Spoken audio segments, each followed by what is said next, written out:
It's really great to be here. And in particular, I love the topic of today, which is very much around disruption.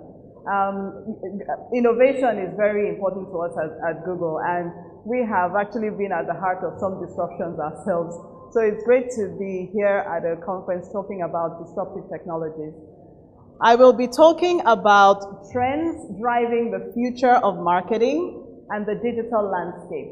Basically, there are implications of the trends that we're seeing on brands and on organizations. We're really seeing things move at a very fast pace.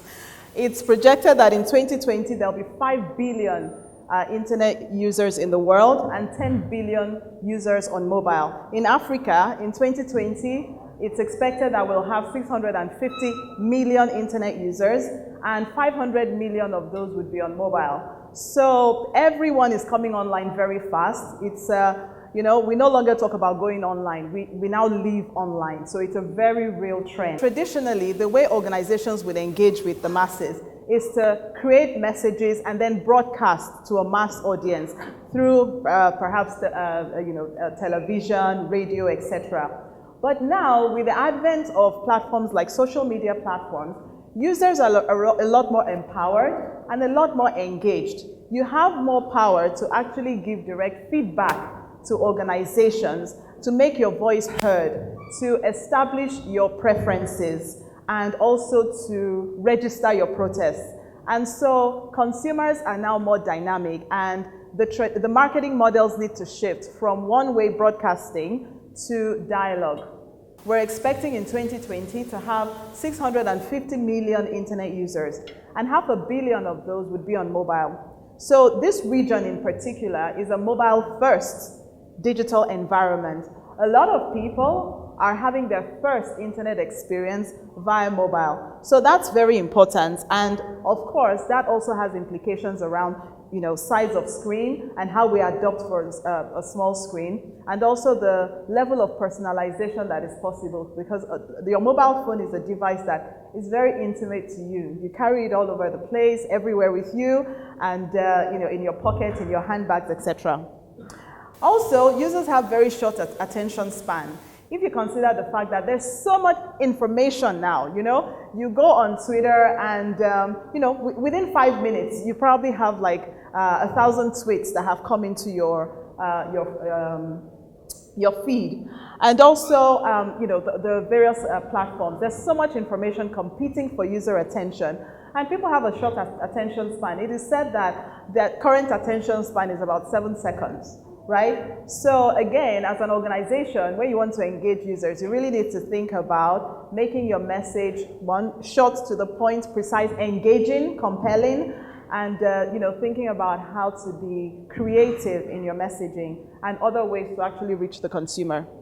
And we're going to see more user-generated content. So it's not just about the experts talking.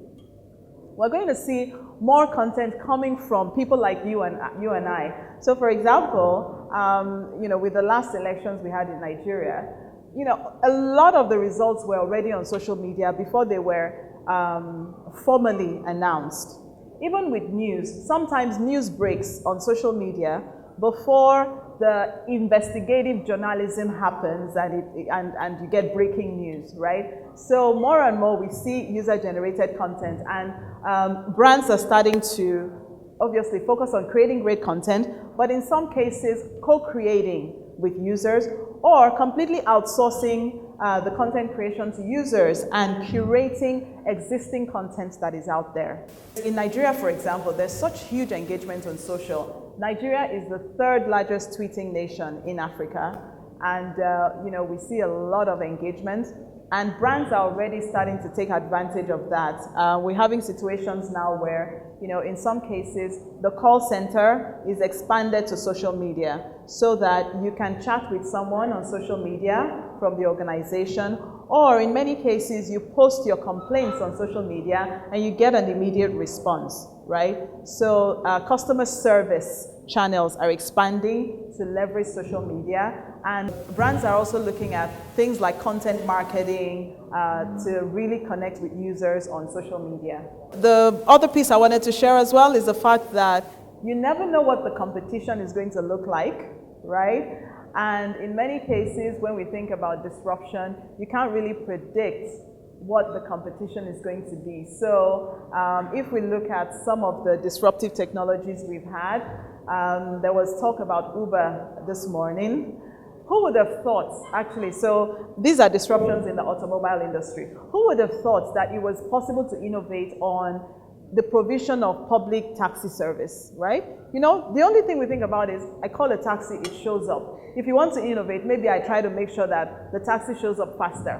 But, you know, who would have thought? But Uber leveraged the power of technology. They used mobile devices, they used geolocations to be able to actually innovate around how the provision of public taxi service happens. And you know, the rest of the industry is really feeling the pain from that. Self-driving cars, those are, it's early days for those. That's actually an innovation that was born out of Google. And it started with, you know, one of the founders lost someone very dear to him in a car accident. And he thought, how can we make cars safer? That was the question that led to the development of self-driving cars. These cars are actually on the road in some towns in the US. They've covered over 1,000 kilometers of road, and the safety records are actually better than human beings. In fact, the few accidents that have happened, very few, but the few accidents that have happened were not as a result of the car. They were probably somebody else driving, seeing the car and saying, oh, that's a self-driving car, and then before you know what's happening, you've hit something. But actually, the safety records have been very strong. Again, you can imagine how these would disrupt the automobile industry. And also think about the potential for people with disabilities, right? For example, if you're blind, nothing says you can't drive a car if you have a self-driving car or you have other physical disabilities. All of a sudden, we'll have a world where your physical ability or your mobility is not determined by your physical ability. You know, and when these become mainstream, like every other disruptive technology, we wouldn't be able to conceive of a world where it was not possible, where because you had a physical disability, you were not mobile. So this is the interesting thing about technology, and these are some things to be cognizant of as well as organizational leaders as we think about our strategies. We've talked about the fact that with digital, one of the big differences is the fact that you have data.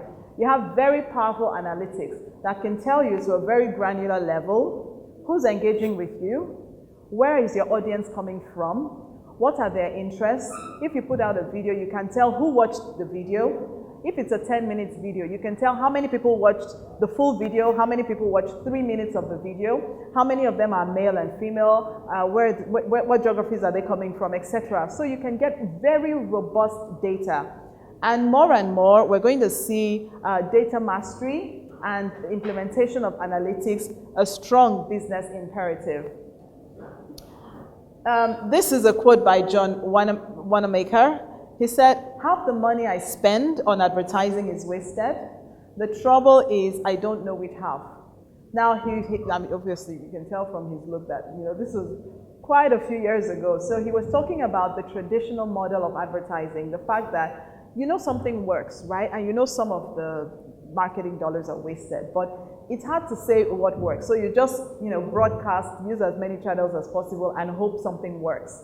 But with digital, we shouldn't be making statements like this, because you would be able to know exactly where your traffic is coming from. You can tell the lifetime value of each user. You can do attribution modeling and all kinds of tools that really help you to put your resources exactly where it makes a difference. And marketing professionals that are going to be experts in their fields will be those that embrace technology and are able to leverage these tools in a powerful way, so that you're not gambling, it's not trial and error, you're speaking directly to your target audience and you're getting the results that are expected.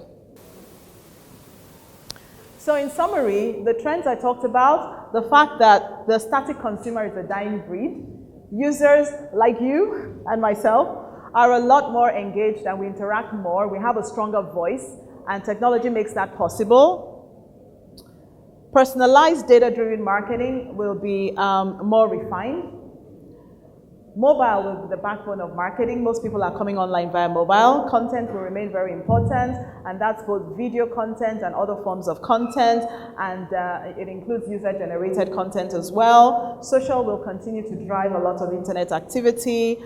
Our competition can come from anywhere, and we have to be constantly innovating as organizations, and it's important to bring data and insights into everything that we do to be able to stay ahead. Thank you.